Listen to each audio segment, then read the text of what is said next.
Match শেষ। Ronaldo স্তব্ধ হয়ে দাঁড়িয়ে আছেন।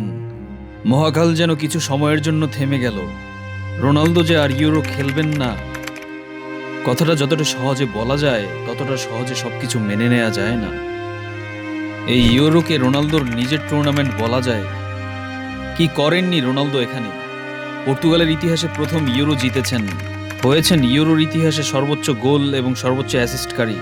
কোনো একক টুর্নামেন্টে সর্বোচ্চ গোল অ্যাসিস্ট করার রেকর্ড রোনালদো করেছেন দুইবার, একবার চ্যাম্পিয়ন্স লিগে, একবার ইউরোতে। এমন অসাধ্য কাজ ফুটবল ইতিহাসে করতে পারেননি আর কেউ। এখানেই শেষ না, ইউরোতে সর্বোচ্চ কি পাস, সর্বোচ্চ চান্স ক্রিয়েট, সর্বোচ্চ 5 আসরে গোল করেছেন, এরকম অগণিত রেকর্ড।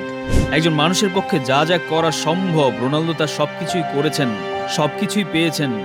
রোনালদোর তো হারানোর কিছু নেই, কিন্তু ফুটবল ফ্যানদের হারানোর আছে অনেক কিছু। 90 মিনিটের সবুজ গালিচায় রোনালদোকে দেখতে দেখতে আমরা যারা অভ্যস্ত, গোটা একটা প্রজন্ম যার কারণে রাতের পর রাত জেগে থাকতো, তারা হয়তো মনের ভুলে পরের ইউরোতে খুঁজবেন রোনালদোকে, হয়তো টিভির সামনে বসে থাকবেন রোনালদোকে লাল জার্সিতে আরেকবার দেখার জন্য।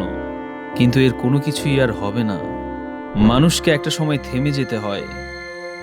যুগেরও শেষ আছে, নক্ষত্রেরও মরে যেতে হয়।